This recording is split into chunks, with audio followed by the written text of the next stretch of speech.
نحمده ونصلي على رسوله الكريم اعوذ بالله من الشیطان الرجیم بسم اللہ الرحمن الرحیم اما بعد برادران اسلام، واجب الاحترام بزرگوں، دوستوں، میرے پیارے ناظرین اور تمام دوستوں، السلام علیکم ورحمۃ اللہ وبرکاتہ۔ محترم ناظرین، الحمدللہ اللہ سبحانہ وتعالیٰ کے کرم سے، فضل و کرم سے ہم لوگ سورہ یوسف پر ہیں، اور سورہ یوسف کی بھی تقریباً آخر کی چند آیت ہیں جس پر انشاءاللہ تعالی ہم لوگ غور و فکر کریں گے۔ اور اب تک ہم لوگوں نے آیت نمبر 96 تک پر غور و فکر کیا، جس میں ہم لوگوں نے جانا، دیکھا، سنا کہ کس طریقے سے اللہ سبحانہ وتعالیٰ نے حضرت یوسف علیہ السلام کو مصر کی ایک باعزت ایک ایسے مقام پہ پہنچا دیے جو کہ کسی کے بھی خواب و خیال میں بھی یہ چیزیں نہیں تھیں۔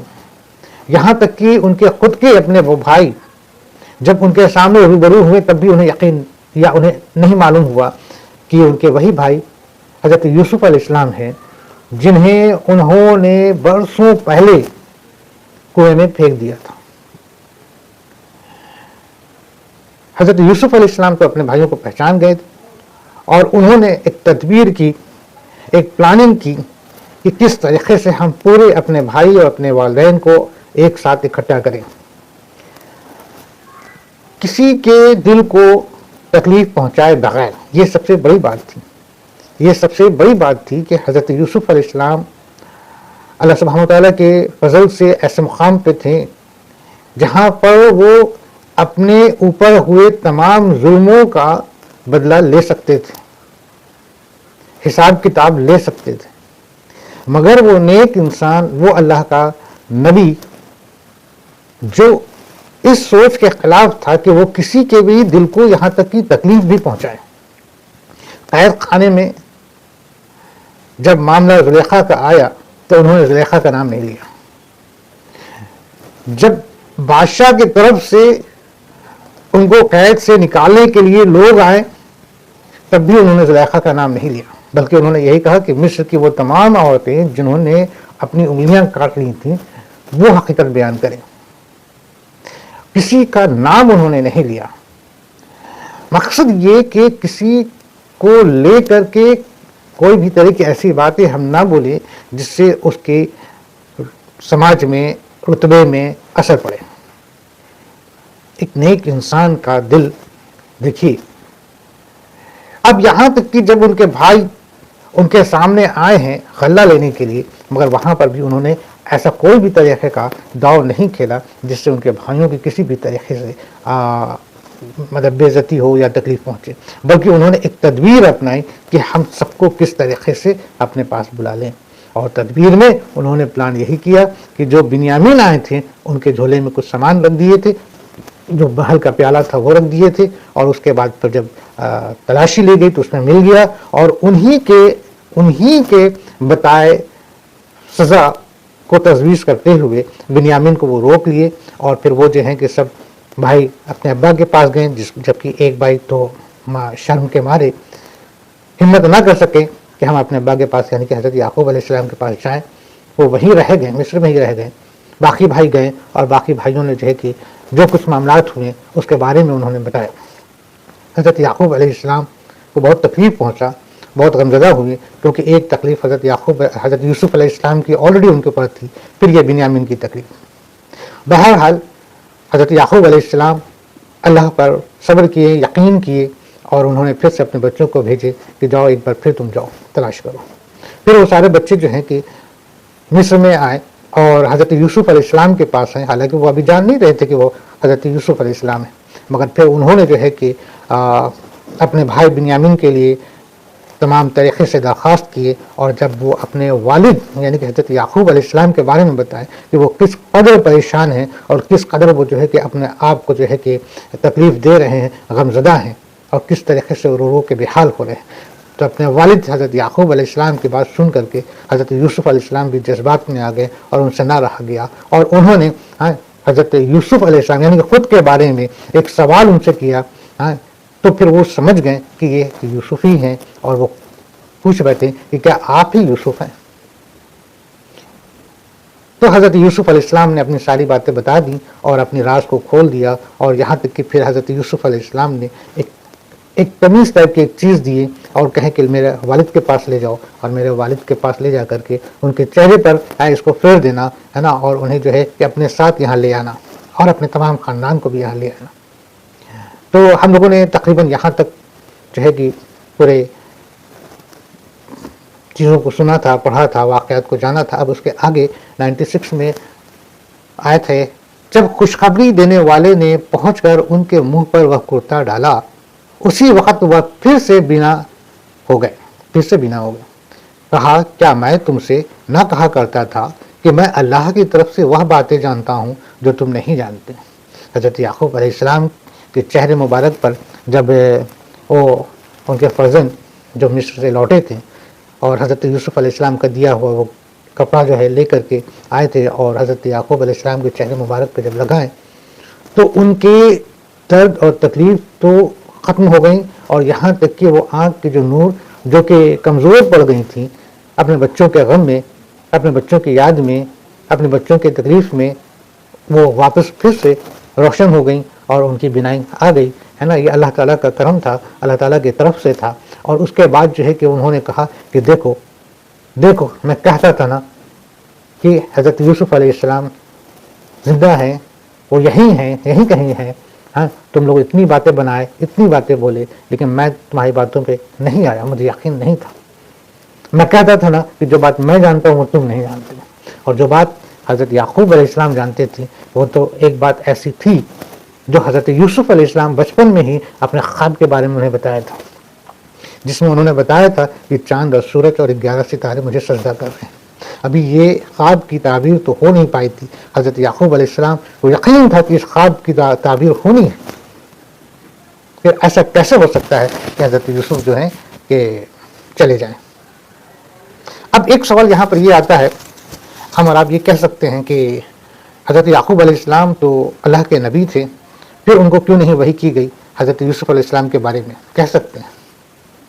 سوال اٹھانے والوں تو سوال ایسے ایسے کرتے ہیں جس کے بارے میں انسان سوچ بھی نہیں سکتا۔ بہرحال تو جواب محترم یہ ہے کہ اللہ سبحانہ و تعالیٰ جو ہے کہ اپنے خاص چنے ہوئے بندے، یہاں تک کہ جنہیں اللہ نے نبوت کا درجہ عطا دے رکھا ہے، ان کی بھی آزمائش کرتا ہے۔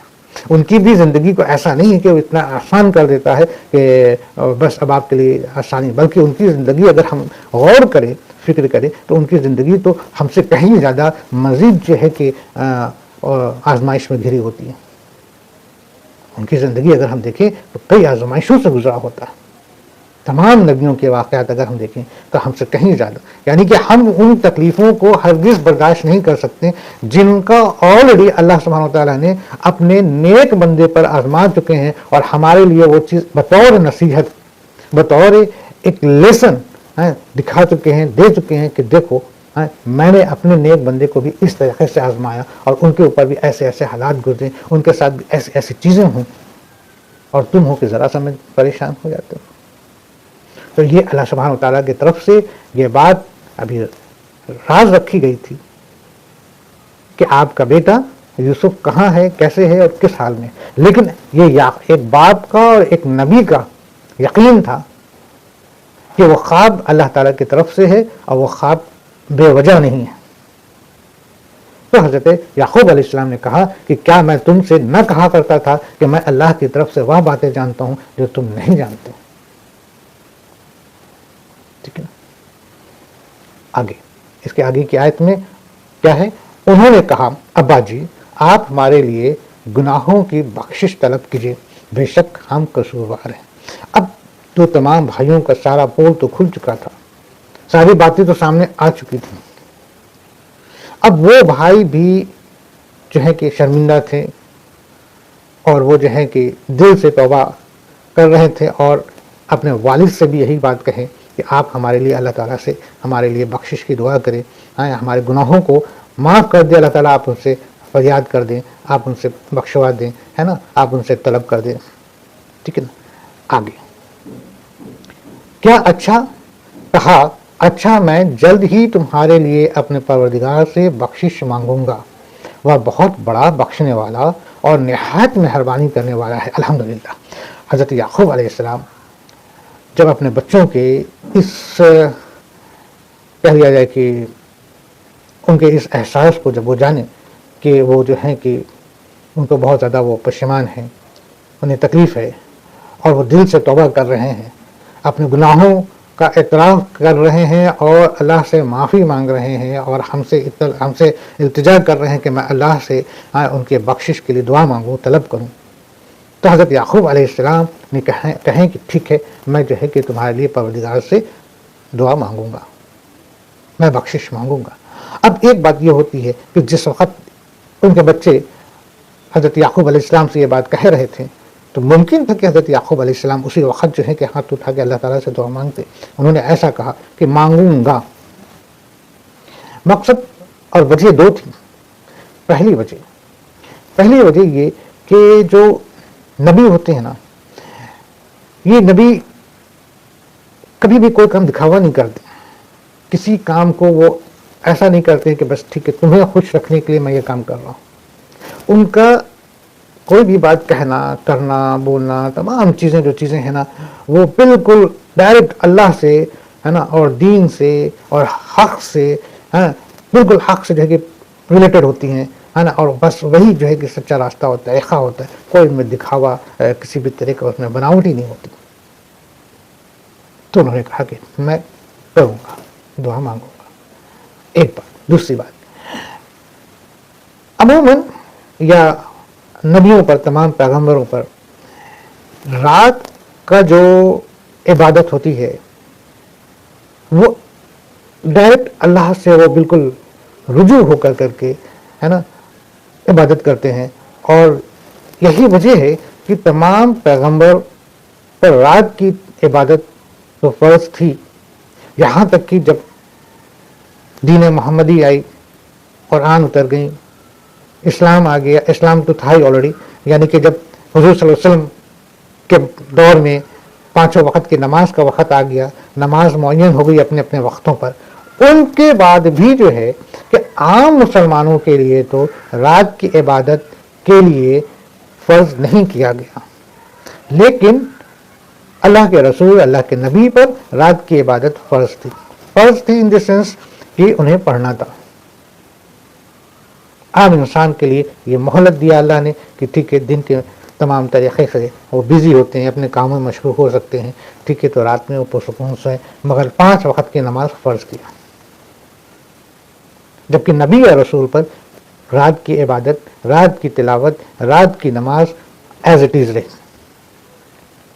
تو حضرت یعقوب علیہ السلام بھی وہ نبی تھے جو رات میں، رات کے خاموشی میں، رات کے تنہائی میں، رات کے تیسرے پہر میں اللہ تعالیٰ کی طرف رجوع ہوتے تھے اور اپنے دل کی ساری باتیں کہتے تھے، اور وہ بات جو ہوتی تھی نا خالص جو ہے کہ دل سے نکلتی تھی۔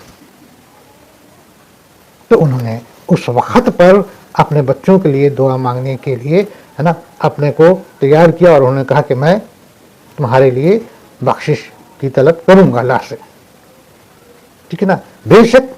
بے شک اللہ بہت ہی بخشنے والا ہے، بڑا ہی مہربان ہے، نہایت مہربان ہے۔ بے شک اللہ سبحانہ وتعالیٰ بڑا ہی بخشنے والا ہے، نہایت مہربان ہے۔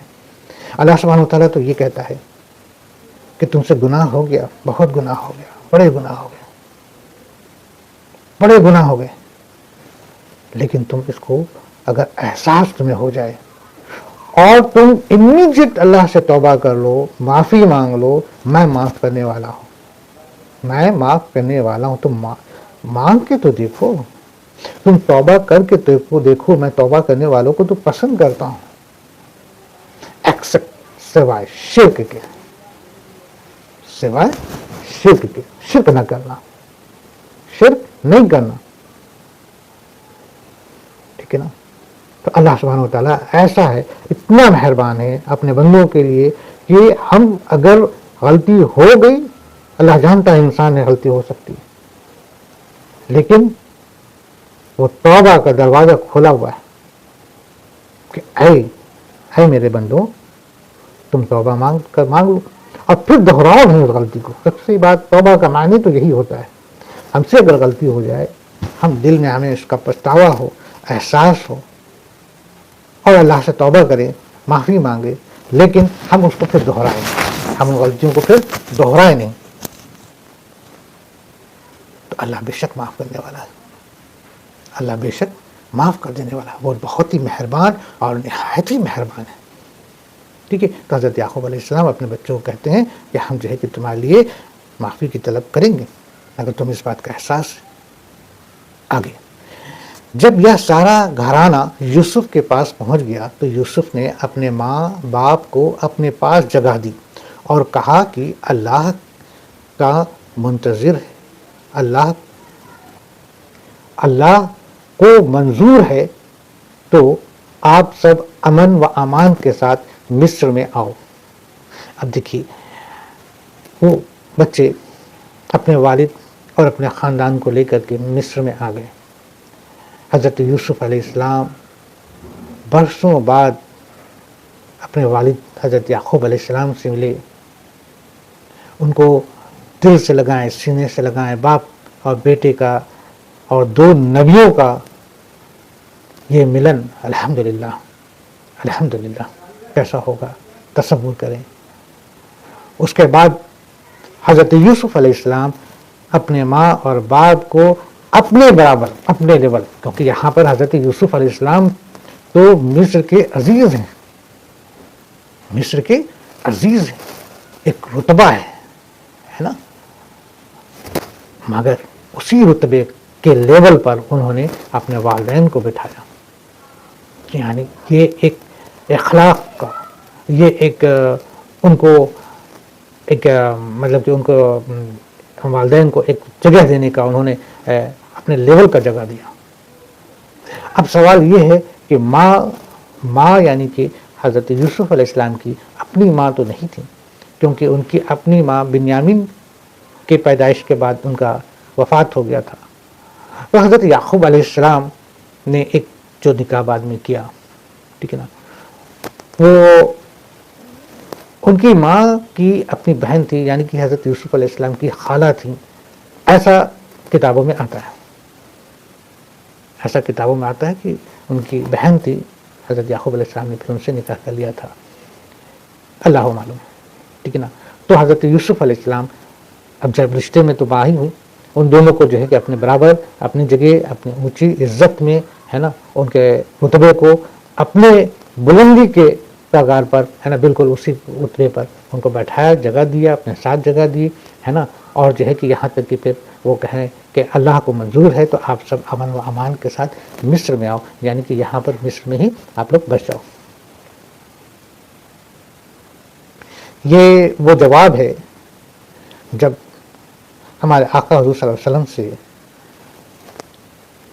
مکہ کے لوگوں نے ان کو ایک امتحان لینے کے لیے یا ان کو جو ہے کہ پریشان کرنے کے لیے یہ سوال کیا تھا کہ بتائیے پھر مسلمان جو ہیں مصر میں کیسے بس گئے، جبکہ وہ سب تو آپ کے فلسطین جگہ میں سیٹل تھے، مصر میں کیسے چلے گئے؟ تو یہ اسی کا جواب کے لیے اللہ سبحانہ و تعالیٰ نے یہ پوری واقعات کو، بالکل پورے واقعہ کو جو ہے کہ یہاں پر رکھ دیے کہ کس طریقے سے کیسے کیسے کیا ہوا، اور حضرت یوسف علیہ السلام نے پھر کس طریقے سے مصر میں سیٹل ہوئے اور اپنے والدین اور اپنے پورے خاندان، اپنے کنبے کو جو ہے کہ مصر میں بلا لیے اور وہیں پر رہنے لگے۔ تو یہ ساری باتیں جب ہمارے آقا حضور صلی اللہ علیہ وسلم نے قریش مکہ کے سامنے رکھے تو جو لوگ ان میں جو یہودی تھے جنہیں یہ بات معلوم تھی، وہ جو ہے کہ وہ تو جان بوجھ کر کے سازش کے تحت ان سے سوالات کر رہے تھے، انہیں یقین تو کر لینا چاہیے کہ یہ بات سچی ہے۔ اور یہ بات ہمارے آقا حضور صلی اللہ علیہ وسلم کو کیسے معلوم ہوا، جبکہ ہمارے آقا حضور صلی اللہ علیہ وسلم کبھی کسی مدرسہ میں نہیں گئے، کبھی کوئی ان کا استاد نہیں رہا، ان کے والد حضور بھی ان کے پیدائش سے چند روز پہلے ہی وفات پا گئے تھے، والدہ بھی ابھی جبکہ حضور صلی اللہ علیہ وسلم چھوٹے ہی تھے تبھی جو ہے کہ ان کی وفات ہو گئی تھی، اور پھر کبھی بھی ہمارے آقا حضور صلی اللہ علیہ وسلم جو ہے کہ مکہ سے کہیں باہر نہیں گئے، ہاں تجارت کے لیے شام گئے تھے، بس وہ بھی قافلے کے ساتھ گئے، کبھی اکیلے میں یا کسی پڑھائی کے سلسلے میں تو نہیں گئے. تو ان کو یہ بات کیسے معلوم ہو گیا، یہ پوری واقعات پوری کہانی کیسے معلوم ہو گئی؟ تو انہیں تو یہ بات کو یقین کرنا تھا کہ بے شک ہمارے آقا حضور صلی اللہ علیہ وسلم پر اللہ کی طرف سے وحی آتی اور یہ وحی کے ذریعے جو ہے کہ ساری باتیں یہ بتا رہے ہیں، یعنی کہ میرے حضور صلی اللہ علیہ وسلم حق ہیں، بے شک وہ اللہ کے نبی ہیں، اور ان کو جو ہے کہ اس پر یقین کرنا تھا اور ایمان لے آنا تھا. مگر حسد جو نہ کرائے، حسد جو نہ کرائے. یہ بات کو تو انہوں نے مانا، سمجھا کہ انہوں نے جو باتیں بتائی ہیں بے شک ساری باتیں صحیح ہے، پورا واقعہ صحیح ہے، اور یہ بات اگر یہ بتا رہے ہیں تو یقیناً ان کو جو ہے کہ اللہ تعالیٰ کی طرف سے وہی ہی آ رہی ہے جس کی وجہ سے یہ ساری واقعات کو یہ بتا پا رہے ہیں. ٹھیک ہے، تو اس طریقے سے جو ہے کہ جو مسلمان تھے ہے نا، وہ سب کے سب مصر میں بس گئے تھے.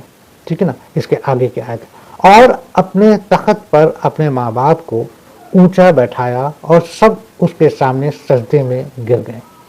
تب کہا کہ ابا جی، یا میرے پہلے کے خواب کی تعبیر ہے، میرے رب نے اسے سچا کر دکھایا.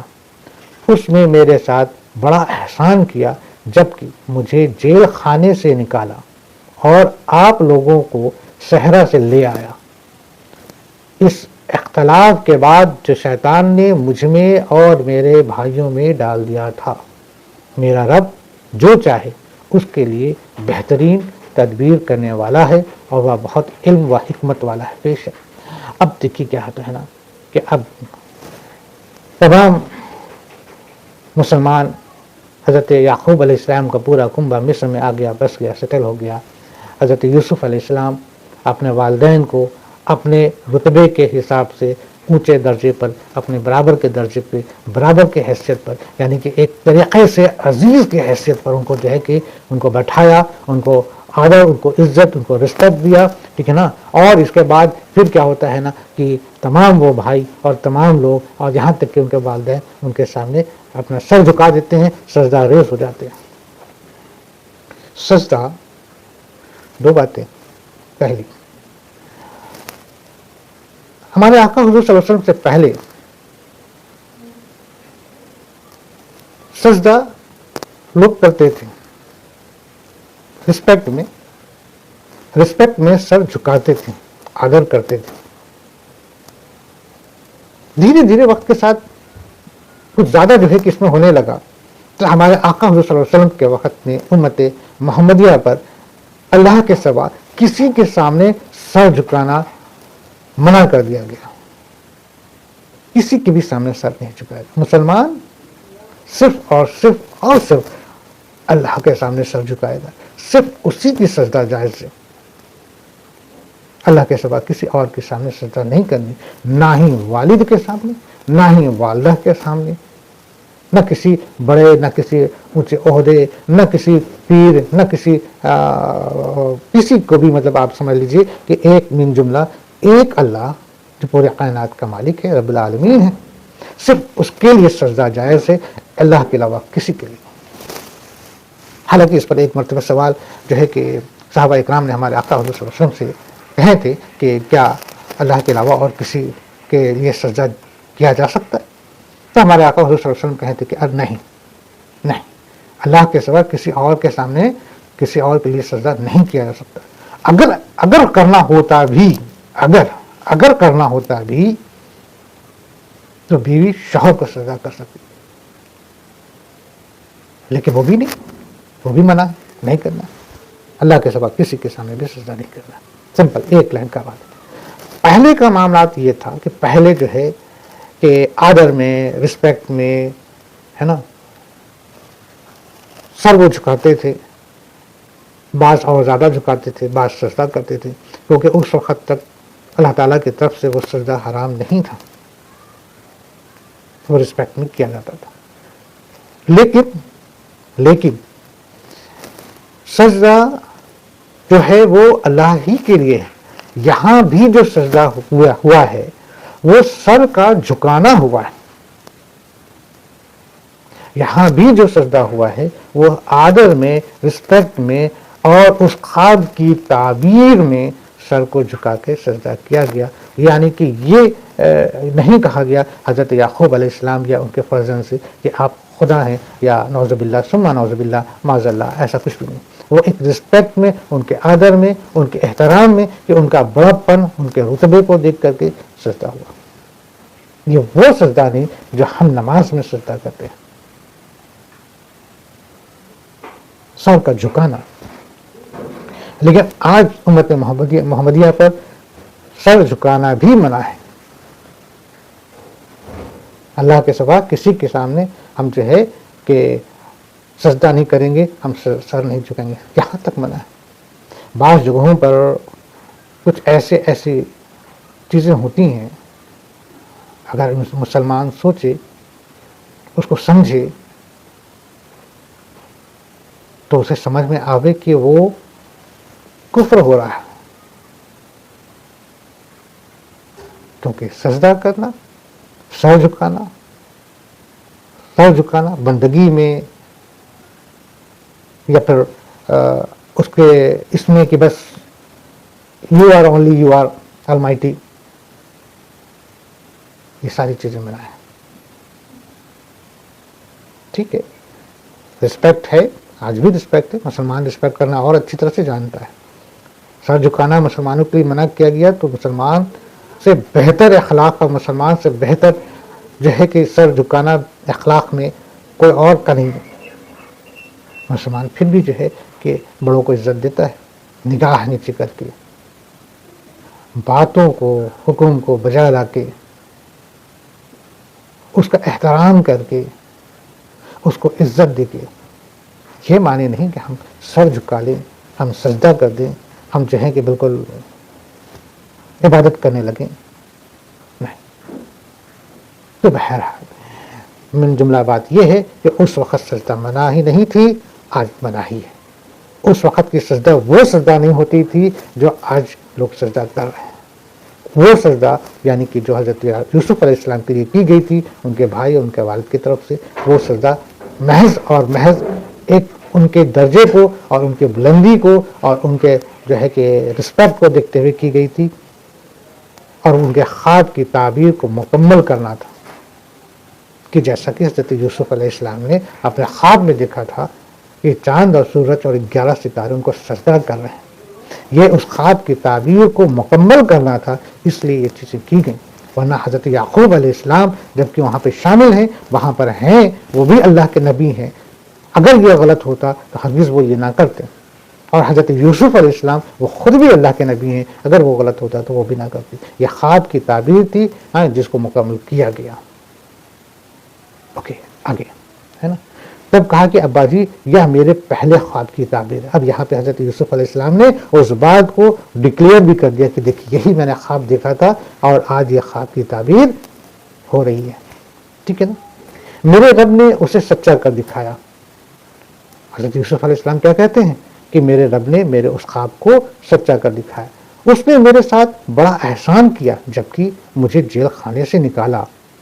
یعنی کہ کتنا بڑا احسان. اب دیکھیے حضرت غور کیجیے، حضرت یعقوب علیہ السلام حضرت یوسف علیہ السلام وہ واقعات کو یہاں نہیں دہرا رہے ہیں جو ان کے بھائیوں نے کیا کہ میرے بھائیوں نے مجھے کنویں میں ڈال دیا اور وہاں سے نکالا. وہ واقعات کو دہرا نہیں رہے، وہ دہرا کیا رہے ہیں کہ اللہ کا احسان جس نے ہمیں جیل خانے سے نکالا. وہ واقعات کو کیوں نہیں یہاں پہ دہرائے؟ اس وجہ سے کہ میرے بھائی بھی یہاں پر ہیں، ان کو تکلیف نہ پہنچے. سوچیے، یہ ہے اللہ کے نبی کی شان، یہ ہے اللہ کے نبی کا رتبہ، یہ ہے اللہ کے نبی کا رتبہ، یہ ہے اس کی شان کہ وہ اپنے ان بھائی کو تکلیف اتنا بھی نہیں دینا چاہتے کہ انہی کا کیا ہوا جو عمل تھا، جو نہایت ہی برا عمل تھا، اس کو وہ دہرائیں. اس بات کو بھی نہ بول کر کے انہوں نے صرف جیل خانے کی بات کہی وہاں پر، ہے نا. جیل خانے سے نکالا اور آپ لوگوں کو صحرا سے لے آیا.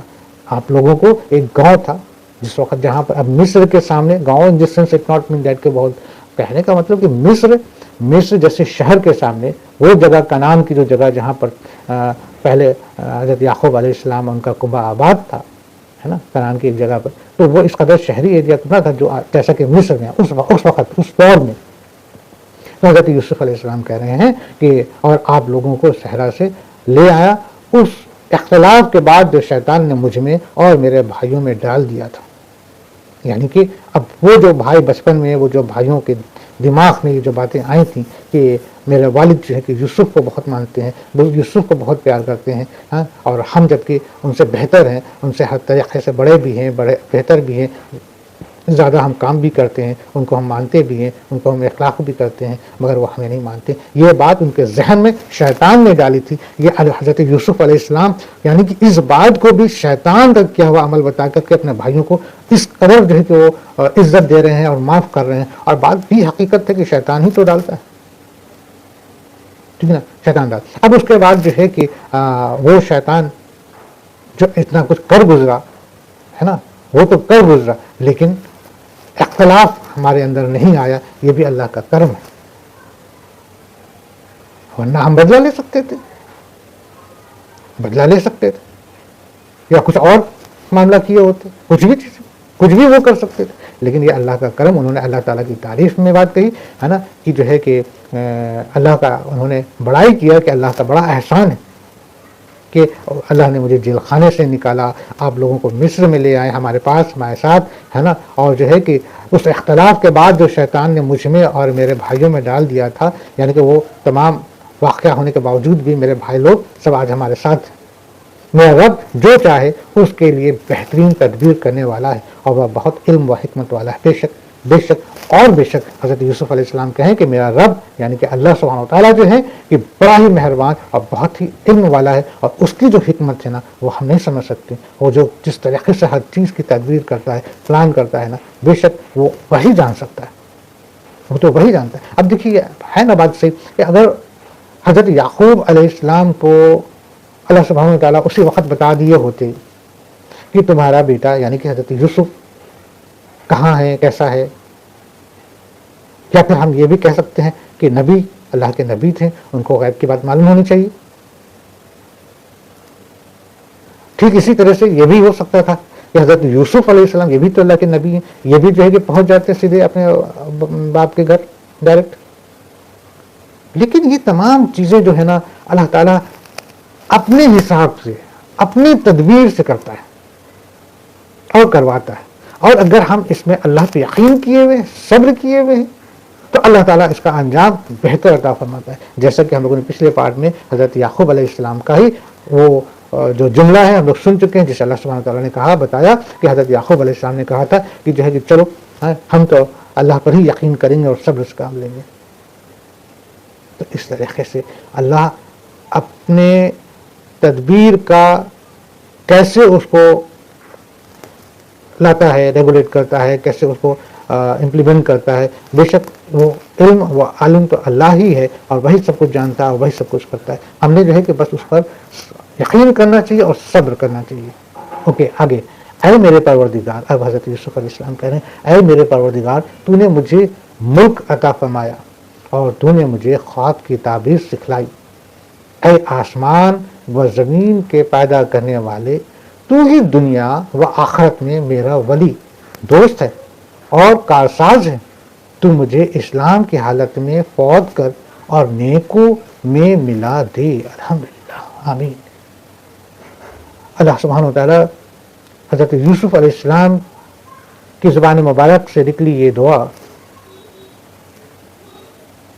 اپنے محبوب، اپنے رسول ہمارے آقا حضرت صلی اللہ علیہ وسلم کے وسیلے سے اور اس قرآن پاک کی اس آیت کے وسیلے سے ہمارے لیے بھی قبول فرمائے کہ اللہ تعالیٰ جو ہے کہ ہمیں جب تک دنیا میں رکھے، ایمان پہ رکھے، اور جب ہماری فوت ہو، ہماری جب موت آوے تو ایمان پر آویں، اور ہم پھر جب اٹھائے جائیں تو نیکوکاروں میں ہم رہیں، نیکوکاروں میں ہم رہیں.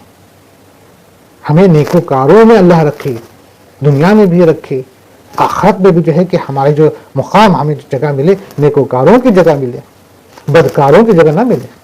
بدکاروں میں ہم نہ شامل ہوں، نہ دنیا میں نہ آخرت میں. ہماری جگہ اللہ بنائے رکھے ہے نا ایسے لوگوں کے بیچ جو اللہ کے نیک بندے رہے ہیں. قرآن کی جو پوری پہلی سورہ ہے، قرآن پاک کی جو پہلی سورہ ہے، اس میں بھی دیکھیے یہی دعا ہے. پہلا سورہ جو ہے نا، الحمدللہ رب العالمین الرحمن الرحیم مالک یوم الدین ایاک نعبد و ایاک نستعین اہدنا الصراط المستقیم صراط الذین انعمت علیہم غیر المغضوب علیہم ولا الضالین.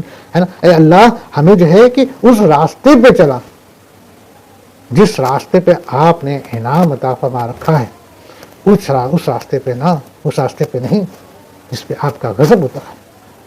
اسی طرح سے یہاں پہ اے اللہ مجھے ان لوگوں کے ساتھ رکھ جو نیکوکار ہیں، ان کے ساتھ نہیں جو بدکار ہیں. ہے نا، تو حضرت یوسف علیہ السلام کیا کریں، اے میرے پروردگار تو نے مجھے ملک عطا فرمایا، بے شک بادشاہیت عطا فرما دی.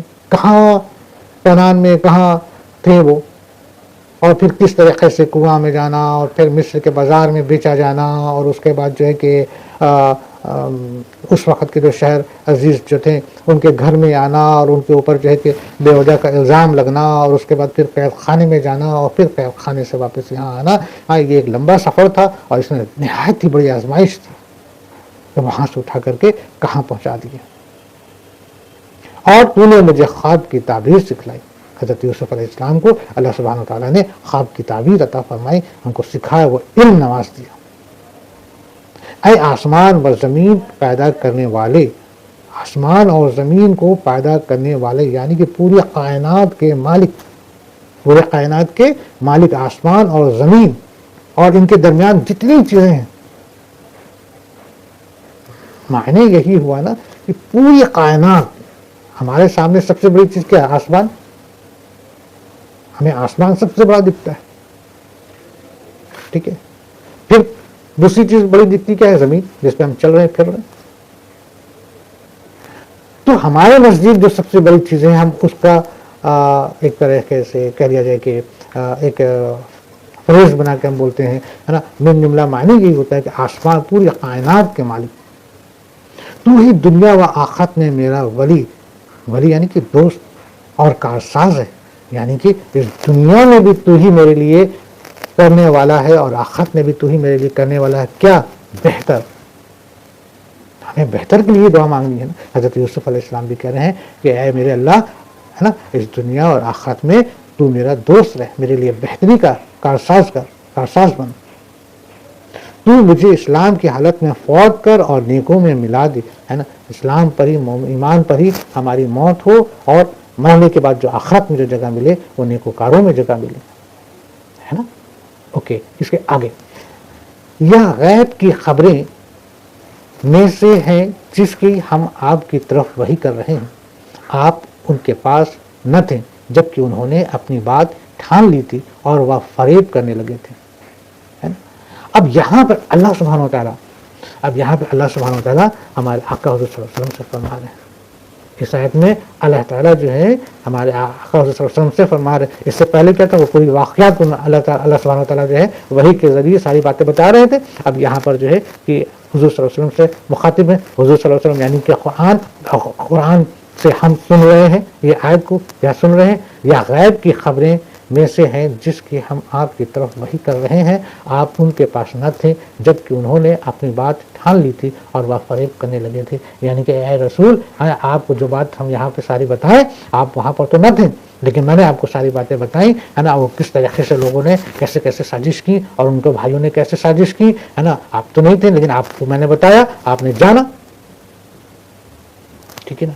تو اللہ سبحانہ تعالیٰ یہاں پر یہ بات بتا رہے ہیں. آگے گویا آپ لاکھ چاہیں لیکن اکثر لوگ ایماندار نہ ہوں گے.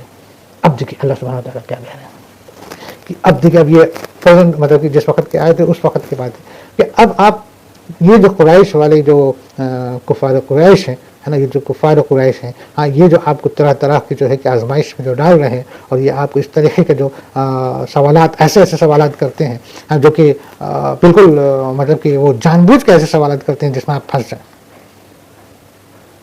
لیکن آپ پر ہم وہی کے ذریعے وہ سارے سوال کا جواب بتا رہے ہیں، آپ انہیں بتا رہے ہیں۔ اس کے باوجود بھی یعنی کہ ان کو حق بات بتا دیا گیا، ایمان کی بات بتا دیا گیا اور ان کے سوال کے جواب دے دیا گیا اور ساری چیزیں بتا دی گئی، اس کے باوجود بھی وہ ایمان نہیں لائیں گے، کیونکہ جن کے دل میں کجی ہے نا، جن کے دل جو ہے نا کہہ لیا جائے کہ کالا ہو گیا ہے، تو اس کے عقل کا پردہ، مطلب اس کے عقل پہ تو پردہ پڑ گیا نا، اس کے سمجھ میں آئے گا ہی نہیں۔ جس کا دل میں حسد بھرا ہو، جس کا علم ہے مگر اندر حسد ہے، غرور ہے، فریب ہے، چھل ہے نا، اکڑ ہے، تو وہ علم پر بھی پردہ پڑ جاتا ہے۔ آپ ان کے سامنے یہ ساری باتیں بتا دیے اور وہ جان بھی گئے کہ یہ سچ ہے اور حق ہے، لیکن اس کے باوجود بھی اکثر لوگ ایمان نہیں لائیں گے۔ ورنہ سچ تو یہ تھا کہ اتنی بڑی باتیں، اتنی تمام چیزیں جاننے کے بعد لوگوں کو تو یقین ہو جانا چاہیے اور ایمان لے آنا چاہیے، ٹھیک ہے نا۔ تو آپ لاکھ چاہیں لیکن اکثر لوگ ایماندار نہ ہوں گے، ایمان نہیں لائیں گے، ہے نا۔ آج بھی دیکھیے، آج بھی تمام طرح کی، خیر اس بارے میں انشاءاللہ کئی باتیں ہوں گی، ورنہ بات طویل ہو جائیں گی، مزید ہو جائیں گی اور وقت کم ہے۔ آگے آپ ان سے اس پر کوئی اجرت طلب نہیں کر رہے ہیں، یہ تو تمام دنیا کے لیے نری نصیحت ہی نصیحت ہے۔ اب دیکھیے اللہ سبحانہ و تعالیٰ کیا کہہ رہے ہیں کہ دیکھیے یہ تمام جو باتیں ہیں، یہ جو قرآن ہے، یہ جو قرآن کے آیتیں ہیں، یہ جو آپ انہیں سنا رہے ہیں، آپ انہیں بتا رہے ہیں اور نیک بات بتا رہے ہیں، حق بات بتا رہے ہیں، ایسی بات بتا رہے ہیں کہ جس سے وہ عذاب سے، جہنم کی آگ سے، پریشانیوں سے، درد سے، ہے نا، اور اس عذاب سے بچ جائیں جو ان کے اوپر ہو سکتی ہے یا گزرنے والی ہے نا۔ اور آپ یہ باتیں بتا رہے ہیں اور اس کے لیے آپ ان سے کوئی بھی طریقہ اجرت بھی نہیں لے رہے، کوئی فیس بھی نہیں لے رہے۔ ورنہ کیا ہے، ماسٹر جب کسی کو پڑھاتا ہے، تعلیم دیتا ہے، علم دیتا ہے، تو وہ بھی تنخواہ لیتا ہے، کوئی بھی کچھ بھی کرتا ہے تو اس کی تنخواہ لیتا ہے۔ لیکن آپ تو ایسی چیزیں انہیں بتا رہے ہیں جس سے ان کا وہ مقام، جو مقام ہمیشہ ہمیشہ برقرار رہنا ہے، یعنی کہ موت کے بعد کا آخرت والا مقام جو ہمیشہ برقرار رہنا ہے، اور وہ برقرار رہنے والی جگہ کو کیسے سدھارا جائے، کیسے جو ہے کہ عذاب سے بچایا جائے، اس کے لیے آپ ان کو نصیحت کر رہے ہیں، لیکن جو ہے کہ وہ نہیں سن رہے ہیں۔ آپ تو ان سے نہ فیس لے رہے ہیں، نہ اس کے بدلے میں کچھ مانگ رہے ہیں، کچھ بھی نہیں مانگ رہے ہیں۔ آج جاؤ کسی کے پاس، ہم دیکھتے ہیں نا، ہم کسی کے عالم کے کسی کے پاس جاتے ہیں، فلانا کام کرنا ہے تو بھائی اس کو ہم کچھ نہ کچھ دیتے ہیں۔ تو آپ تو ایسی باتوں کی جو ہے کہ ان کو توحید کی دعوت دے رہے ہیں جس سے ان کی دنیا سدھرے گی اور آخرت بھی سدھر جائے گی، مگر پھر بھی آپ تو ان سے کچھ بھی نہیں لے رہے ہیں۔ اور یہ پوری قرآن پاک جو آپ انہیں بتا رہے ہیں، یہ تو نصیحت ہی نصیحت ہے، اس میں صرف نصیحت ہے۔ کیا ہے؟ نصیحت ہے۔ آسمانوں اور زمین میں بہت سی نشانیاں ہیں جن سے یہ منہ موڑے گزر جاتے ہیں، یعنی کہ اگر یہ ان کے پاس اگر عقل ہو، سمجھ بوجھ ہو تو جو ہے نا کہ یہ دیکھیں کہ زمین اور آسمان میں ایسی کتنی ساری چیزیں ہیں، ایسی کتنی ہی ساری چیزیں ہیں جو ان کے لیے ایک نشانی ہے، ایک احساس ہے، ایک سمجھ میں آنا چاہیے کہ یہ تو واقعی میں یہ ساری سسٹم جو چل رہے ہیں، یہ ساری چیزیں ہیں، یہ جو ہے کہ بے شک ان سب کا مالک ہے جو ہے کہ وہ رب العالمین ہے، وہ خدا ہے، وہ اللہ ہے، اور اسی کے جو ہے کہ حکم سے، اسی کے اس کنٹرول سے یہ ساری چیزیں چل رہی ہیں اور یہ ساری چیزیں ہیں اور یہ ساری چیزیں ہو رہی ہے نا۔ آسمان اور زمین میں بہت سی نشانیاں ہیں جن سے یہ منہ موڑے گزر جاتے ہیں، ہے نا، یعنی کہ اگر یہ غور کرے تو ان کو سمجھ میں آ جاوے، لیکن غور ہی نہیں کرتے۔ اور آج جب قرآن آپ ان کو بتا رہے ہیں، سنا رہے ہیں اور پڑھ کے بتا رہے ہیں، تمام واقعات بتا رہے ہیں، تمام سچ جھوٹ بتا رہے ہیں، اور تمام طرح کی چیزیں جو کبھی کسی کے علم میں بھی نہیں تھی اور علم میں تھی تو وہ جو ہے کہ اس کو مانتے نہیں تھے اور جو ہے کہ اس پر غلط طریقے سے اس کو جو ہے کہ فالو کرتے تھے، وہ ساری چیزوں کو آپ بتا رہے ہیں، لیکن اس کے باوجود بھی ان کو سمجھ میں نہیں آ رہا ہے۔ ان میں سے اکثر لوگ باوجود اللہ پر ایمان رکھنے کے بھی مشرک ہیں، یعنی کہ اکثر لوگ جو ہے کہ یہ تو جانتے ہیں کہ ہاں اللہ ہے، اکثر لوگ جانتے ہیں کہ اللہ ہے، سپر پاور ہے، لیکن اس کے باوجود بھی جو ہے کہ وہ شرک کرتے ہیں، یعنی کہ یہ جو ہے کہ یہ فلاں چیز کے خدا ہے، یہ فلاں چیز کے، یعنی کہ الگ الگ خداؤں کو بنائے بیٹھے ہیں۔ اللہ کو کہتے ہیں کہ ہاں یہ تو خداؤں کا خدا ہے، نعوذ باللہ، ہے نا، اور یہ جو ہے کہ یہ چھوٹے چھوٹے ہمارے خدا ہیں۔ اللہ تو ایک ہے، اللہ کے وحدانیت ہی ایمان ہے، اللہ ایک، اس کے سوا کوئی نہیں اور کوئی ہے ہی نہیں۔ کوئی ہے ہی نہیں, بس only one, صرف اللہ. مسلمان اللہ کے جو ہے کہ نبی کی بھی عبادت نہیں کر سکتا, مسلمان جو ہے کہ کسی فرشتے کی بھی عبادت نہیں کر سکتا, مسلمان کسی رسول کی بھی عبادت نہیں کر سکتا. مسلمان کا ایمان اور مسلمان وہ ہے جو صرف ایک اللہ, لا الہ الا اللہ, نہیں ہے کوئی معبود سوائے اللہ کے, بس ایک اللہ وہی ہے.